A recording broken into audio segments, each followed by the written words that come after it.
It's the beginning of the year. As such, we roll back the lenses on the top stories of 2018 in the various ministries. Today, we turn the spotlight on the economic growth and job creation portfolio. We also have another flashback, in this instance, just to last week. I'm Theodore Henry, and this is Jamaica Magazine. There's much in store for you between the pages, so stay with us.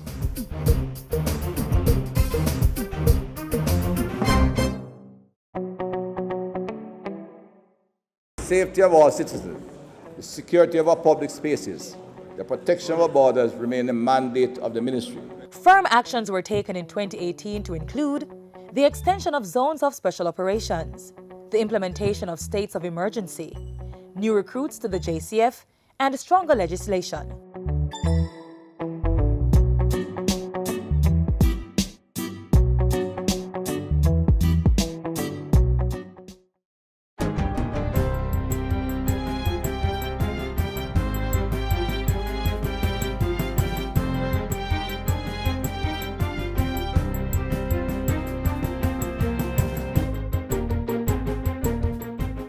Good day, I'm Lorraine Mendez, and this is your JIS News for Tuesday, January 8. Minister of Health Dr. Christopher Tufton is imploring drink manufacturers to speed up the process of reducing the sugar content in their products. This call comes as the ban on certain types of sugary drinks in schools and public health institutions is now in effect. Dr. Tufton says this is a critical part of a national effort to reduce non-communicable diseases, NCDs. The minister was addressing the launch of single-serving zero-sugar drinks by Coldfield Manufacturing Limited's Big Joe recently.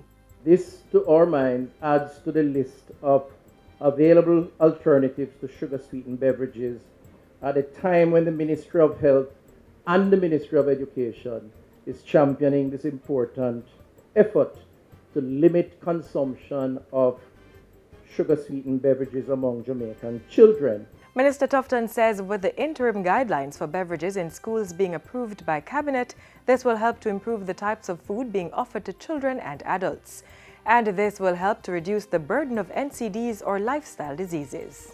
The limits on the sugar-sweetened beverages will be applicable in and around public school during school hours and during special school activities, with the Ministry of Health and the Ministry of Education, Youth and Information working together to sensitize and to monitor to ensure that this program is sustainable. Still on health, the ministry has stepped up vector control activities in Clarendon and other areas to prevent further spread of dengue.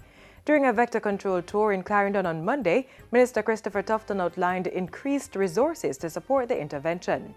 In light of the outbreak and the need to ensure that we don't progressively get worse, we have reviewed some of the strategies. We're going to be adding some additional workers, adding some additional logistic support vehicles, fogging machines, and basically increasing the visibility and the deployment in some of the key areas like the town centers and the other vulnerable communities. Minister Tufton met with regional public health authorities and vector control teams for Manchester and Clarendon. He revealed that communities such as Chapelton, Frankfield, Spalding, Maypen and their environs were among the areas set to get added attention over the next 4 to 6 weeks. Meanwhile, the Ministry of Health continues to encourage citizens to do their own monitoring of breeding sites and destroy them, while the vector control teams provide key support. During Monday's tour, Medical Officer of Health for Clarendon, Dr. Kimberly Scarlett, told JIS News that so far the parish had experienced 14 suspected dengue cases. She said the health team was targeting schools and areas with high Aedes indices to educate persons. What we're going to be doing, we're going to be recruiting more temporary vector control workers to boost what we have. We already have 44 temporary vector control workers. We have 8 permanent, and we're going to be adding 20 more persons to the team. We're also going to be getting more fogging machines. We're going to be doing more oiling. We're going to be going into each health district and doing work in the areas that have high Aedes indices.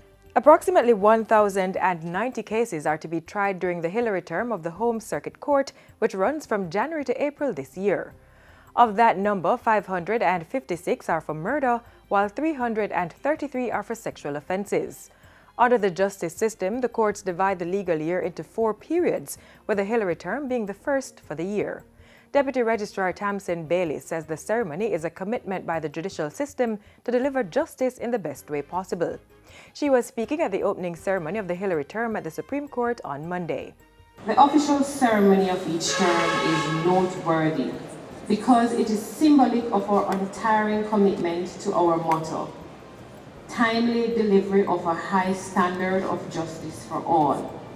It is also a day for reflection and projection. Reflection on the activities of the previous year and the projection of what we plan to accomplish this term. During this period, cases will be tried under a system known as trial date certainty, which allows for hearings to proceed without adjournment. In addition, a standby list is being developed to accommodate cases to be tried at short notice. This in the event a court is out of service or becomes available for trial or a case ends prematurely. An alternative development program for small marijuana farmers will start in the first quarter of this year. Prime Minister Andrew Holness gave the confirmation on Sunday, saying the program would ensure that small ganja farmers were not left out of the gains and benefits of the growing medical marijuana industry. Approved by Cabinet, the Alternative Development Program is to be managed by the Cannabis Licensing Authority and will allow small farmers to be licensed under less stringent terms. This program is of significant importance to ensure that small farmers, and in fact in communities like a compound where there is a certain discipline, a certain order, a certain social system that will ensure that it is not used in illicit ways. Prime Minister Holness was speaking at the 2019 Akampong Maroon Festival. The St. Elizabeth-based festival marked the 281st signing of the peace treaty between the Maroons and the British, as well as Maroon leader Cudjoe's birthday. And finally, Culture Minister Olivia Grange has invited Maroon leaders to a meeting with tourism, local government, industry, commerce and other stakeholders in a bid to revitalize and expand Maroon festivals across the island. The meeting is to assist in the development of plans to strengthen and solidify both culture and economic earnings from festivals. According to Minister Grange, Maroon festivals are an integral part of the ministry's promotion of its national calendar of festivals. Think of it! December 27th, celebration of Samshop Flames of Freedom Festival in St. James. Celebration of Captain Cudjoe and the Compound in St. Elizabeth. In February, Reggae Month and Black History Month, including the birthdays of King of Reggae Bob Marley and Crown Prince of Reggae Dennis Brown, and all the festival in all the Maroon communities in Jamaica. What a feast of culture and heritage. And that's it for JIS News today. I'm Lorraine Mendez. Thanks for watching.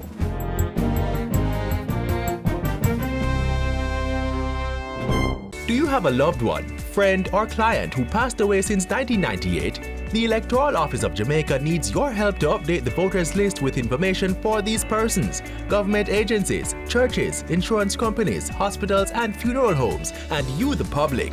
We want you to provide us with the records to confirm the status of these persons. Call the EOJ at 888-991-VOTE or visit the nearest EOJ office. For more information, visit our website at ecj.com.jm. Coming up, the ministerial happenings of the chief servant during the past week.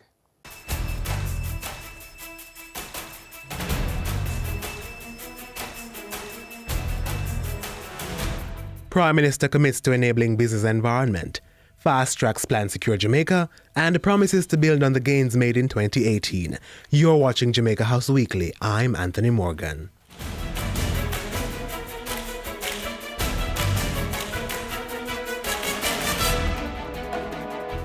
The Alternative Development Program for the small farmers, the small ganja farmers, to produce for the licit trade, for the legal trade, that will start in the first quarter of this year.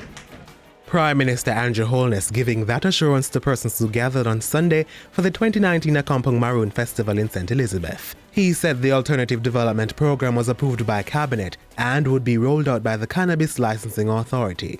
According to Mr. Holness, the program will ensure that small ganja farmers are not left out of the gains and benefits of the burgeoning medical marijuana industry. This program is of significant importance to ensure that small farmers, And in fact, in communities like a compound, where there is a certain discipline, a certain order, a certain social system that will ensure that it is not used in illicit ways. Prime Minister Holness also updated residents on repair works to be carried out on the Cedar Spring to a Compound Town Road, improvements in water supply, and plans to support the community's museum. Mr. Holness said he would be having talks with Maroon leaders in tandem with the tourism and culture ministries to advance activities to improve Maroon settlements.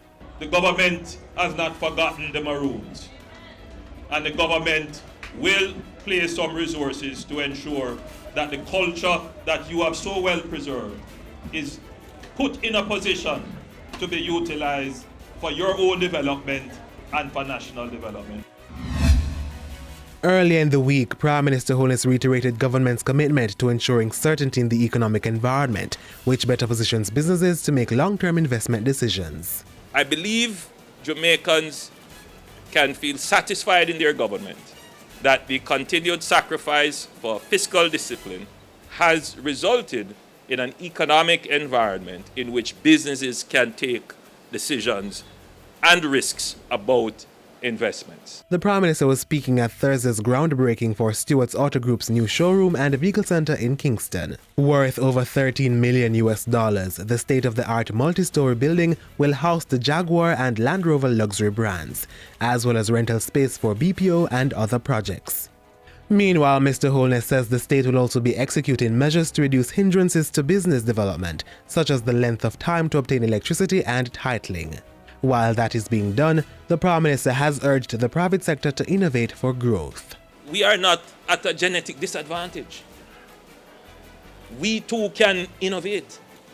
We too can create new ideas that we turn into a product and monetize in a market.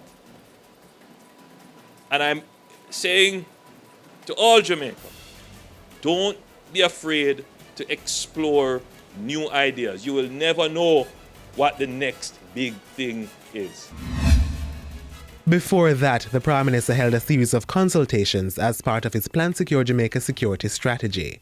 The Vale Royal talks resulted in the appointment of Colonel Roderick Williams to coordinate the implementation phase of the plan within the Office of the National Security Advisor. We will be coming to Parliament closer to the budget because Plan Secure Jamaica has to be funded. It is, for the first time, we have costed a plan and we will come to the public. And we will be seeking stakeholder support to execute the plan. And as part of his consultations, Mr. Holness held talks with opposition leader Dr. Peter Phillips. As he ushered in a new year, Prime Minister Andrew Holness announced plans to further drive crime below the 19.9% recorded in 2018. During his New Year's Day message, Mr. Holness promised to increase the number of zones of special operations. This, he said, would be secured through political unity. The government this year will intensify its outreach to the opposition to build political unity around the crime plan. We will also continue to make significant investments in the retooling, training, and capacity building of our security forces. Prime Minister Holness also announced that he would name the National Commission on Violence this month. To spur economic growth, public assets such as Wigton Wind Farm will be placed on the Jamaica Stock Exchange. In November this year, Jamaica will graduate from its IMF program. In this post-IMF era, citizens of Jamaica can be assured that your government will act responsibly and wisely to build on the gains made through years of sacrifice. The social housing component of the whole program will come on stream. And in addition to the ban on single-use plastic bags and straws and polystyrene containers, the Prime Minister said a deposit refund scheme targeting plastic bottles would be introduced this year. Garbage collection will also be enhanced with the purchase of more compactor trucks. Ahead of the new year, Mr. Holness spread the holiday cheer with residents of the mustard seed communities. During his visit, he donated $1 million from his Positive Jamaica Foundation towards the various programs being undertaken at the facility. Government is looking at policies, so we want to figure out how do we support social enterprise, how can we integrate persons with disabilities into the economy. And what you're doing is very eye-opening. The Prime Minister also made a contribution of $500,000 to 3-year-old Mustard Seeds resident Daniela Wright. The funds will see to the child's education and life expenses. And that's how we close out Jamaica House Weekly. Be sure to join us next time for more news stories coming out of the Office of the Prime Minister.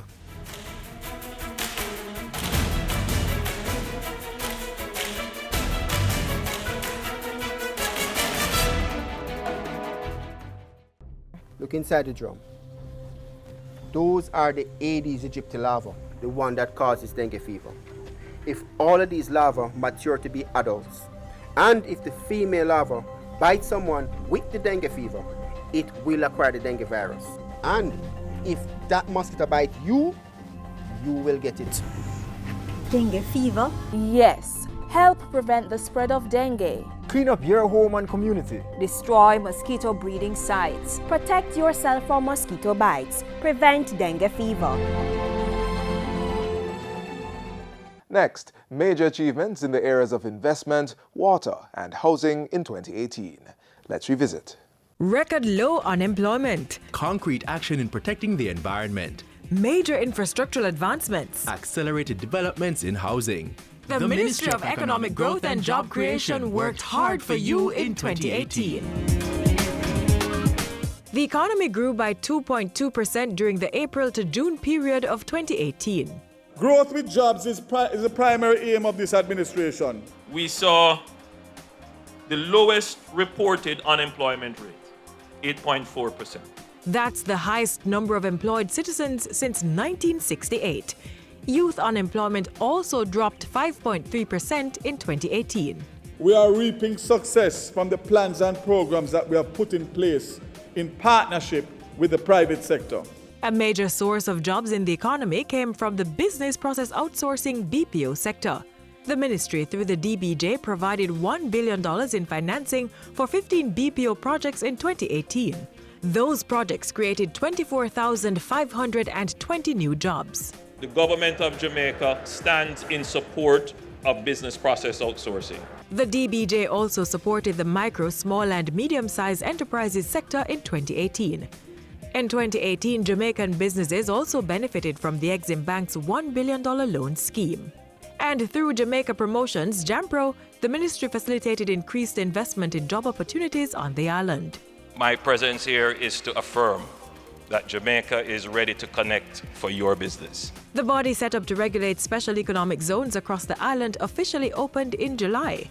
Up to December, the Special Economic Zones Authority approved 15 of the 109 verified free zone operators and signed an agreement with JAMPRO in 2018 to maximize the island's investment potential. Also, a comprehensive feasibility study for the Caymanas Economic Zone was completed. And Cabinet approved a master plan and marketing analysis for the Jamaica Logistics Hub Initiative, the JHLI. The master plan specifically details the actions Jamaica will need to take on several fronts simultaneously in order to realize its vision. Kingston Wharves Limited's total logistics facility was opened in January, and a contract was signed in March for the construction of a 2,000 square foot logistics facility immediately adjacent to the Kingston Freeport Terminal Limited. In addition to outsourcing electrical installations, government through the National Competitiveness Council unveiled a plan to reach the top 10 of the Doing Business report by 2020. The Secretariat has met with the Minister of Finance, who has given his full support to the reform agenda and is working very closely with us in collaboration with the Planning Institute to identify the funding that the agencies will need to get this work done. In all of these projects, there are some common features. They are increasing the number of lanes. They are putting in modern technology for traffic enforcement. They are having better surfaces. They are also built taking into consideration the disabled community. Sewage is put in, water mains are put in, and all the telecommunication infrastructure is put in. The roadway is truly the road to development. The contract was signed for the construction of that bypass, so it's no longer speculative, it is a reality. your government will do what is necessary to ensure that while we are progressing, we are not hurting in the interim. With the infrastructure in place, we can have greater density for housing. Land remains an integral factor in the pursuit of economic growth and social development, as key sectors rely heavily on land and its utilization. In order to streamline the land titling process, the National Land Agency introduced a systematic and community-based approach to establish land ownership, digital land mapping, as well as electronic titling. From those efforts, the Housing Agency of Jamaica issued 218 land titles. I see this effort as a crime-fighting effort because once you improve the environment in which people have to live, they adopt an entirely different approach. The ministry began work in 2018 on the creation of a new town at Bernard Lodge in St. Catherine. An agriculture component, detached housing component, townhouse units, mixed-use utilities, commercial, light industrial, open space, and most importantly, social services. An enterprise team was also established to assist government agencies with the Bernard Lodge Master Plan.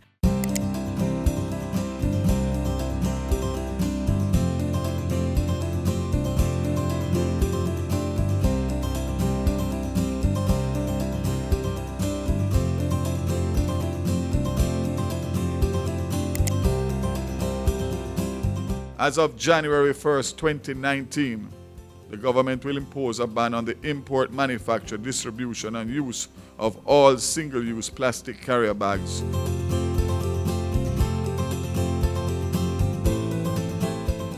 $75 million was set aside for a plastic bottle deposit scheme.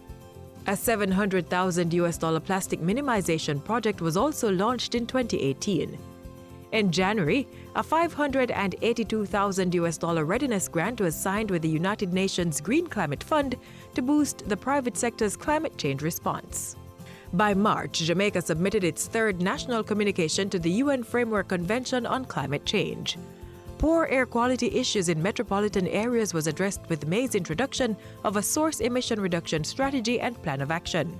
In August, the island joined the Climate Smart Accelerator, participated in the G7 Climate Summit in Canada, signed a $285 million contingency credit facility by November, launched a $13 million project to protect the Negril Great Morass, and in December, a $997 million national mitigation program was executed. Prosperity is a destiny for all Jamaicans. Action your prosperity.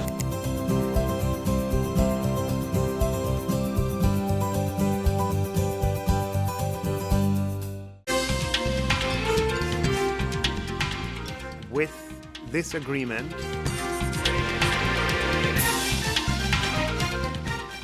no revenue measures for fiscal year 2018-19.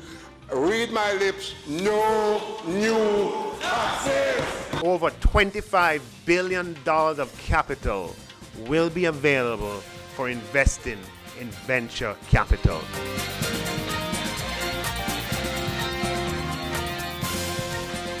The financial report for 2018, Calculated Development. It's the year in review, coming soon to this station. And it's a game changer for innovation, for opportunity, and for growth. The issue of sexual assault against women and children, including rape, is a major concern for Jamaica. The government is working hard to not only put away the perpetrators of violence against women and children, but also to provide support to the victims. One organization which offers tremendous support to the victims of sex crimes is the Victim Services Division of the Ministry of Justice. Last year alone, the division provided assistance to more than 13,000 victims. The government provides this support for victims, and it will provide the support from the day you become a victim of crime. It will follow you through the process. If you have to go to court, it has various innovative approaches that is designed to build your capacity to go through your victimization. The court support, court orientation program of the Victim Services Division is one which has gotten the commendation of police and court officials right across this country. It has several components. Well, even before we actually get into the court, we had a phase where we provided technical capacity building for judges and magistrates across the island, prosecutors, police officers, in understanding the dynamics when a person becomes a victim of a crime. So then there is the working with court, where there's an orientation program which involves us taking particularly children to court before the court day to help them to understand the lay of the land. We actually now provide them with a sense of orientation to understand what it means to be ready for court, and we want to make clear that this is not coaching them or interfering with the evidence and the facts of the case. This is just dealing with the psycho-emotional and the realities from, going to court back and forth.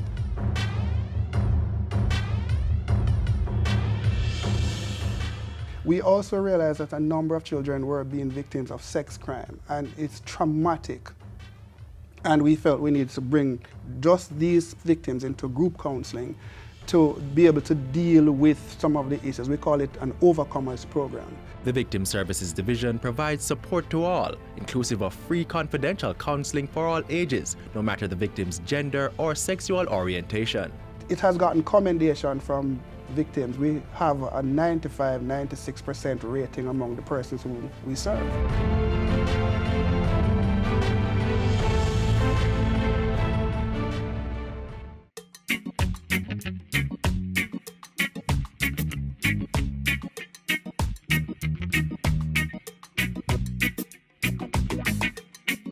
Keep we island clean, so clean. From the peaks to the beach, so clean. No dirty up Jamaica, please don't do it. Keep we island clean, so clean. From the peaks to the beach, so clean. No dirty up Jamaica, please don't do it. No dash no paper, no dash no plastic. Dispose your garbage responsibly. No know how to recycle, learn it quick. And if you drop it, better pick up every piece of it. Plastics last forever, don't forget the bits. Cause when them touch the street, them end up in the sea. Collect pan the reef where they fish them feed. And when you want seafood, I eat your Keep eat. we island clean, so clean. From the peaks to the beach, so clean. No dirty up Jamaica, please don't do it. No dirty up Jamaica, no dirty up Jamaica, no dirty up Jamaica, no dirty up Jamaica.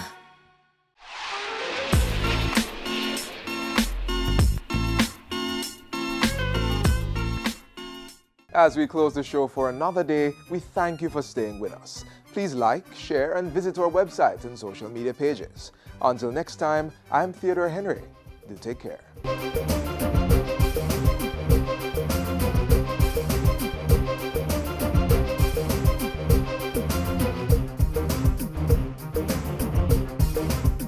This has been a production of the Jamaica Information Service, the voice of Jamaica.